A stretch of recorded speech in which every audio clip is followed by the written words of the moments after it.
ലോകം മുഴുവൻ വത്തിക്കാനിലേക്ക് ഉറ്റുനോക്കുകയാണ്. അടുത്ത മാർപ്പാപ്പ ആരാകുമെന്നുള്ള ചർച്ചകൾ ചൂടുപിടിക്കുന്നു. മെയ് 7 സിസ്റ്റൈൻ ചാപ്പലിൽ കോളേജ് ഓഫ് കാർഡിനൽസ് കോൺക്ലേവ് യോഗം ചേരുമ്പോൾ ഈ തീരുമാനമെടുക്കും. അതേസമയം സാധ്യത പട്ടിക പരിശോധിച്ചാൽ യൂറോപ്പ്, ഏഷ്യ, ആഫ്രിക്ക, വടക്കേ അമേരിക്ക എന്നീ ഭൂഖണ്ഡങ്ങളിൽ നിന്നും പ്രധാനപ്പെട്ട 7 കർദിനാൾമാരാണ് സാധ്യതാ പട്ടികയിൽ ഉള്ളത്. കർദിനാൾ പിയത്രോ പരോളിൻ, കർദിനാൾ മത്തയോ സുപ്പി, കർദിനാൾ മാരിയോ ഗ്രഹ്, കർദിനാൾ ഫ്രീഡോലിൻ അബോങ്ങോ ബെസങ്ങോ, കർദിനാൾ ലൂയിസ് ആന്റോണിയോ താക്ലെ, കർദിനാൾ പിയർ ബാറ്റിസ്റ്റ പിറ്റ്സബെല്ല, കർദിനാൾ ജോസഫ് ടോബിൻ എന്നിവരാണ് മുൻപന്തിയിൽ ഉള്ളവർ. ഫ്രാൻസിസ് മാർപ്പാപ്പയുടെ സഹപ്രവർത്തകരിൽ ഒരാളും വത്തിക്കാൻ സ്റ്റേറ്റ് സെക്രട്ടറി എന്ന നിലയിൽ വത്തിക്കാനിൽ രണ്ടാമനുമായ പിയത്രോ പരോളിനാണ് പട്ടികയിൽ പ്രധാനപ്പെട്ടയാൾ. 70 വയസ്സുള്ള ഫ്രാൻസിസ് മാർപ്പാപ്പയുടെ വിശ്വസ്തനായ പിയത്രോ പരോളിൻ ഏവർക്കും സ്വീകാര്യനാണ്. റോമൻ കൂരിയ പരിഷ്കരിക്കുവാൻ മാർപ്പാപ്പയോടൊപ്പം നിന്ന ഇറ്റലിക്കാരൻ, വത്തിക്കാൻ നയതന്ത്ര വിഭാഗത്തിൽ നിരവധി വർഷങ്ങൾ പ്രവർത്തിച്ചയാൾ എന്നിങ്ങനെ നിരവധി പ്രത്യേകതകളുണ്ട് പിയത്രോ പരോളിന്. സ്വർഗാനുരാഗികളുടെ വിവാഹത്തെ മനുഷ്യവർഗത്തിന്റെ പതനമെന്ന് വിശേഷിപ്പിച്ച പരോളിൻ ധാർമ്മിക വിഷയങ്ങളിൽ യാഥാസ്ഥികനാണ്. കോവിഡ് അടിയന്തരാവസ്ഥക്കാലത്ത് ലോകത്തിലെ ഏറ്റവും കർശനമായ വാക്സിൻ മാൻഡേറ്റുകളിൽ ഒന്ന് വത്തിക്കാനിൽ നടപ്പിലാക്കുന്നതിൽ കർദിനാൾ ശ്രദ്ധാലുവായിരുന്നു. ഈ പോണ്ടിഫിക്കേറ്റ് കാലഘട്ടം മുഴുവൻ തന്റെ സ്ഥാനത്ത് തുടർന്നതായി അഭിമാനിക്കുവാൻ കഴിയുന്ന ചുരുക്കം ചില മുതിർന്ന ക്യൂരിയൽ ഉദ്യോഗസ്ഥരിൽ ഒരാളാണ് പരോളിൻ. ഫ്രാൻസിസ് മാർപ്പാപ്പയുമായുള്ള അദ്ദേഹത്തിന്റെ ബന്ധത്തിന് ഉയർച്ച താഴ്ചകൾ ഉണ്ടായിരുന്നു. പക്ഷേ മാർപ്പാപ്പ പലപ്പോഴും അദ്ദേഹത്തോടുള്ള വിലമതിപ്പ് പ്രകടിപ്പിക്കുകയും 2014 മുതൽ അദ്ദേഹം തന്റെ കർദിനാൾ കൗൺസിലിലെ വിശ്വസ്ത അംഗമായി തുടരുകയും ചെയ്തിട്ടുണ്ട്. 2014 അദ്ദേഹത്തിന് ഗുരുതരമായ ആരോഗ്യ പ്രശ്നങ്ങൾ നേരിടേണ്ടി വന്നെങ്കിലും പൂർണ്ണമായും സുഖം പ്രാപിച്ചതായി പറയപ്പെടുന്നു. പാസ്റ്ററൽ അനുഭവത്തിന്റെ അഭാവമാണ് കർദിനാൾ പരോളിന്റെ പ്രധാന പോരായ്മ. ചെറുപ്പത്തിൽ തന്നെ പ്രാദേശിക ഇടവകയിൽ വിശ്വാസം വളർത്തിയെടുത്ത അദ്ദേഹം ഒരു അൾത്താര ബാലനായി സേവനമനുഷ്ഠിച്ചിട്ടുണ്ടെങ്കിലും അദ്ദേഹത്തിന്റെ പൗരോഹിത്യ ജീവിതം ഇടവക ശുശ്രൂഷയേക്കാൾ വത്തിക്കാൻ നയതന്ത്രത്തിനും ഭരണത്തിനും സമർപ്പിച്ചിരിക്കുകയായിരുന്നു. ദരിദ്രരുമായി അടുത്തിടപഴകുവാനും ഫ്രാൻസിസ് മാർപ്പാപ്പയെ പോലെ സഭാപരവും രാഷ്ട്രീയപരവുമായ വീക്ഷണം പുലർത്തുവാനും ആഗ്രഹിക്കുന്ന ഒരാളെന്ന നിലയിൽ ഒരു തുടർച്ചാ വ്യക്തിത്വം വേണമെങ്കിൽ ഫ്രാൻസിസ് മാർപ്പാപ്പയുടെ സമൂലമായ പരിഷ്കാരങ്ങളെല്ലാം അല്ലെങ്കിലും പലതും പിന്തുടരുമെന്ന് പ്രതീക്ഷിക്കുന്ന ഒരാളെന്ന നിലയിൽ നിലവിലെ പോപ്പിന്റെ സ്വാഭാവിക പിൻഗാമിയായി പിയട്രോ പരോളിനെ കാണാത്തവരും വിരളമല്ല.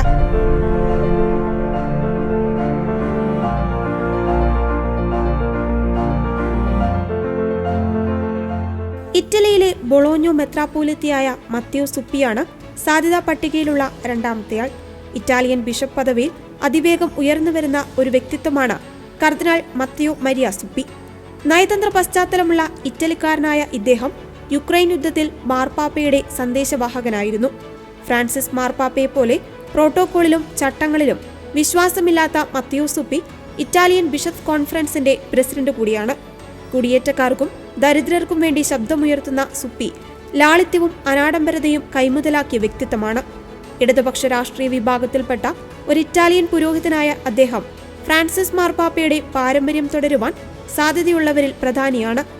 മാതൃഭാഷയായ ഇറ്റാലിയൻ കൂടാതെ കർദിനാൾ സുപ്പിക്ക് ഇംഗ്ലീഷിൽ കുറച്ച് പരിജ്ഞാനമുണ്ടെങ്കിലും മറ്റു ഭാഷകളൊന്നും സംസാരിക്കുന്നതിൽ പ്രാവീണ്യമുള്ളതായി രേഖപ്പെടുത്തിയിട്ടില്ല.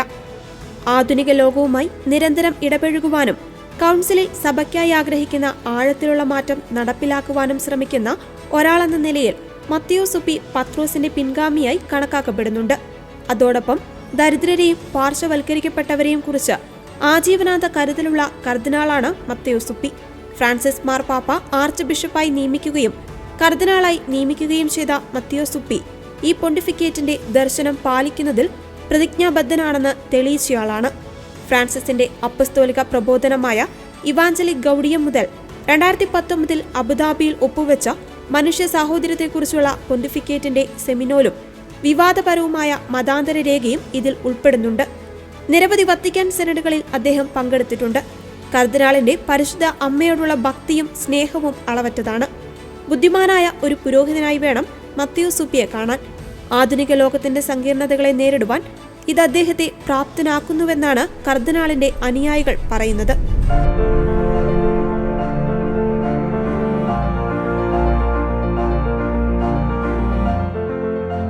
മൂന്നാമതായി 66 വയസ്സ് പ്രായമുള്ള ജീൻ മാർ അവലിനാണ് പട്ടികയിലുള്ളത്.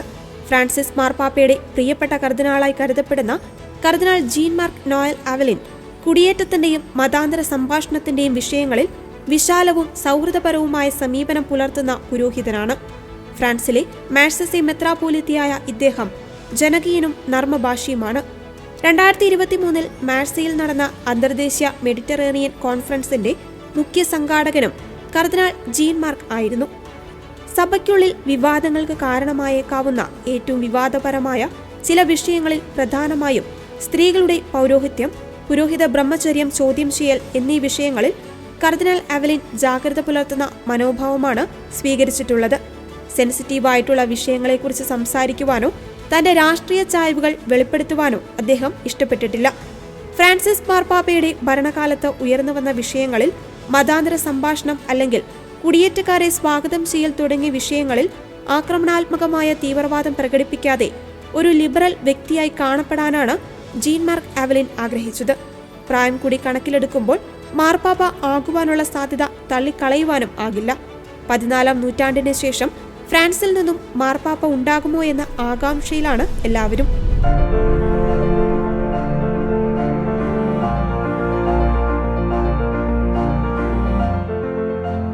ആഫ്രിക്കയിൽ നിന്ന് ഏറ്റവും സാധ്യതയുള്ള കർദിനാളാണ് കർദിനാൾ ഫ്രീഡോലിൻ അബോങ്ങോ ബെസങ്ങു.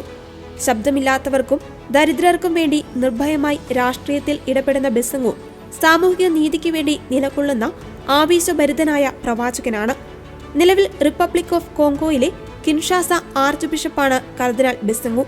സ്വവർഗാനുരാഗത്തെക്കുറിച്ചുള്ള പാശ്ചാത്യ നിലപാടുകൾ ഇതര രാജ്യങ്ങളുടെ മേലുള്ള സാംസ്കാരിക അധിനിവേശമായി മാറരുതെന്ന നിലപാടും ഇദ്ദേഹം സ്വീകരിച്ചിട്ടുണ്ട്.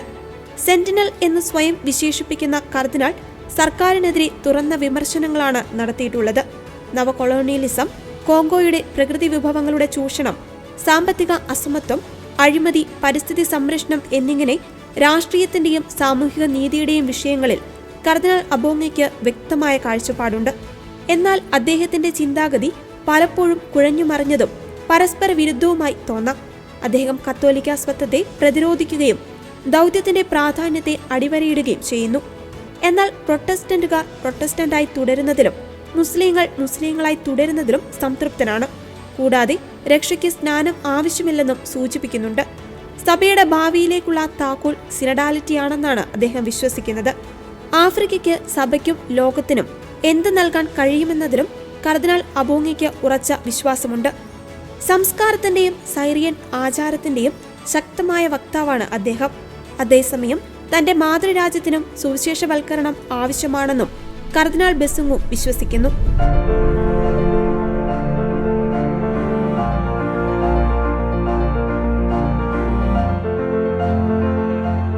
അമേരിക്കയിലെ നെവാർക്ക് അതിരൂപത അധ്യക്ഷനായ ജോസഫ് ടോബിൻ പട്ടികയിലുള്ള മറ്റൊരാളാണ്. സഭാ നവീകരണത്തിന്റെ വക്താവ് എന്ന നിലയിലും സഭയിലെ വിവാദങ്ങളിൽ സുതാര്യതയ്ക്കും നീതിക്കും വേണ്ടി നിലകൊണ്ടു എന്ന നിലയിലും 72 വയസ്സുള്ള ജോസഫ് ടോബിൻ സ്വീകാര്യനാണ്. കുടിയേറ്റക്കാരുടെ ലക്ഷ്യത്തെ ശക്തമായി പിന്തുണച്ച LGBTQ സമൂഹത്തിനു വേണ്ടി വാദിച്ച ഫ്രാൻസിസ് മാർപ്പാപ്പയുടെ കാഴ്ചപ്പാടുമായി അടുത്തു യോജിക്കുന്ന ഒരു ദർശനമുള്ള പുരോഗമന ചിന്താഗതിക്കാരനാണ് കർദിനാൾ ജോസഫ് വില്യം ടോബിൻ. തന്റെ സഭാജീവിതത്തിലുടനീളം വിവിധ സാമൂഹിക വിഷയങ്ങൾക്കു വേണ്ടി വാദിച്ചയാളാണ് ഇദ്ദേഹം. ട്രംപിന്റെ ആദ്യ ഭരണകാലത്ത് പ്രസിഡന്റ് ട്രംപിന്റെ കുടിയേറ്റ നയങ്ങളെ ചെറുക്കുവാൻ കത്തോലിക്ക നേതാക്കളോട് അദ്ദേഹം ആഹ്വാനം ചെയ്തിട്ടുണ്ട്. സഭയ്ക്കുള്ളിലെ LGBTQ താൽപര്യങ്ങളുടെ സ്ഥിരമായ പ്രചാരകനാണ് കർദിനാൾ ടോബിൻ. 2017 അതിരൂപതയുടെ കത്തീഡ്രലിലേക്ക് സ്വവർഗ അനുരാഗികളുടെയും ലെസ്ബിയൻ കത്തോലിക്കരുടെയും അവരുടെ കുടുംബങ്ങളുടെയും ഒരു തീർത്ഥാടനത്തെയും അദ്ദേഹം സ്വാഗതം ചെയ്തു. എല്ലാവരെയും സ്വാഗതം ചെയ്യുവാൻ സഭയ്ക്ക് തുറന്ന വാതിലുകൾ ഉണ്ടായിരിക്കേണ്ടതിന്റെ പ്രാധാന്യത്തെക്കുറിച്ച് സംസാരിച്ച കർദിനാൾ സ്വവർഗ ദമ്പതികൾക്ക് അച്ചപാലന അനുഗ്രഹങ്ങൾ അനുവദിക്കുന്ന വത്തിക്കാന്റെ 2023 പ്രഖ്യാപനമായ ഫിഡൂസിയ സപ്ലിക്കൻസിനെ പിന്തുണച്ചിട്ടുണ്ട്. അതേസമയം വിവാഹത്തെക്കുറിച്ചുള്ള സഭയുടെ പഠിപ്പിക്കലുകൾ മാറ്റമില്ലാതെ തുടരണമെന്നും അദ്ദേഹം ഊന്നി പറഞ്ഞിട്ടുണ്ട്. സഭയിലെ സ്ത്രീകളെക്കുറിച്ച് കർദിനാളിന് പുരോഗമനപരമായ വീക്ഷണമുണ്ട്. സ്ത്രീകൾ കുർബാനയിൽ സംസാരിക്കുവാനും സഭാ സിദ്ധാന്തങ്ങളിൽ അഭിപ്രായം പറയുവാനും ബിഷപ്പുമാരുമായി പരസ്യമായി സംവദിക്കുവാനും തീരുമാനമെടുക്കൽ പ്രക്രിയയിൽ ഒരു പങ്ക് വഹിക്കുവാനും കഴിയണമെന്ന് അദ്ദേഹം പറഞ്ഞിട്ടുണ്ട്. അതോടൊപ്പം ഗർഭചിത്രത്തെയും വധശിക്ഷയും കർദിനാൾ ജോസഫ് ടോബിൻ ശക്തമായി എതിർക്കുന്നു.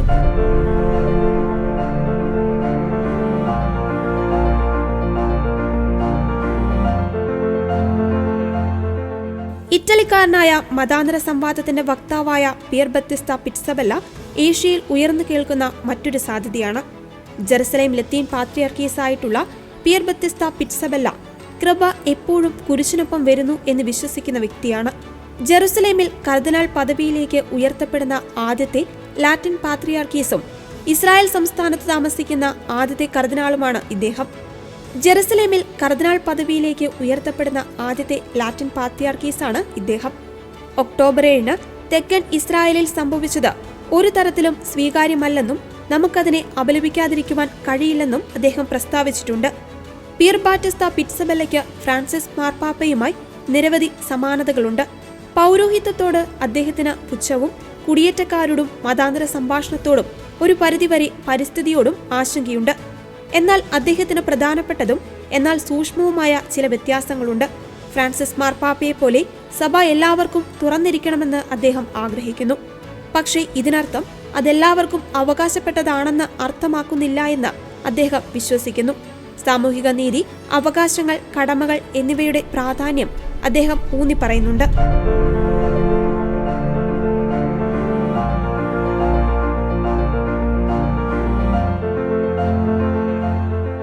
പട്ടികയിലെ അവസാനത്തെയാളായ 67 വയസ്സ് പ്രായമുള്ള കർദിനാൾ ലൂയിസ് അന്റോണിയോ താഗ്ലെ ഏഷ്യൻ ഫ്രാൻസിസ് എന്നാണ് അറിയപ്പെടുന്നത്. ഫിലിപ്പീൻസ് തലസ്ഥാനമായ മനിലയിലെ മുൻ ആർച്ച് ബിഷപ്പായിരുന്നു കർദിനാൾ ലൂയിസ്. നിലവിൽ സുവിശേഷവൽക്കരണത്തിനായുള്ള കാര്യാലയത്തിന്റെ തലവനാണ് കർദിനാൾ ലൂയിസ്.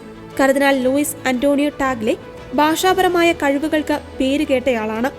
മാതൃഭാഷയായ ടാഗാലോഗിന് പുറമെ ഇംഗ്ലീഷിലും ഇറ്റാലിയനിലും അദ്ദേഹത്തിന് പ്രാവീണ്യമുണ്ട്. ഫ്രഞ്ച്, കൊറിയൻ, ചൈനീസ്, ലാറ്റിൻ ഭാഷകളിലും അദ്ദേഹത്തിന് പ്രാവീണ്യമുണ്ട്. ജനങ്ങളുടെ സുവിശേഷവൽക്കരണത്തിനായുള്ള കോൺഗ്രിഗേഷന്റെ പ്രിഫെക്റ്റായി അദ്ദേഹം നിയമിക്കപ്പെട്ടതും കർദിനാൾ ബിഷപ്പ് പദവിയിലേക്കുള്ള ഉയർച്ചയും വോട്ടർ കാർഡിനലുകൾ ഫ്രാൻസിസിന്റെ പോണ്ടിഫിക്കേഷനിൽ തുടരാൻ ആഗ്രഹിക്കുകയും ആഗോള ദക്ഷിണേന്ത്യയിൽ നിന്ന് മറ്റൊരു പോപ്പ് വേണമെന്ന് ആഗ്രഹിക്കുകയും ചെയ്താൽ ടാഗ്ലെ ഒരു സാധ്യതയാണ്. സാമൂഹിക നീതിയുടെ വിഷയങ്ങളിൽ പ്രതികരിക്കുവാൻ ടാഗ്ലെ പലപ്പോഴും പ്രസംഗപീഠം ഉപയോഗിക്കാറുണ്ട്. എന്നാൽ ധാർമ്മിക കാര്യങ്ങളെക്കുറിച്ചുള്ള അദ്ദേഹത്തിന്റെ നിലപാടുകളിൽ അല്പം പൊരുത്തക്കേടുകളുള്ളതായി ചില സമയങ്ങളിൽ തോന്നാറുണ്ട്. ഒരു വശത്ത് കുടുംബവിരുദ്ധവും ജീവനവിരുദ്ധവുമായ നയങ്ങൾ അവതരിപ്പിച്ച ടാഗ്ലെ പ്രൊഡക്റ്റീവ് ഹെൽത്ത് ബില്ലിനെതിരെ ആഞ്ഞടിച്ചു. അതേസമയം ഗർഭഛിദ്രത്തിനും ദയാവധത്തിനുമെതിരെ അദ്ദേഹം ശക്തമായി സംസാരിച്ചിട്ടുണ്ട്.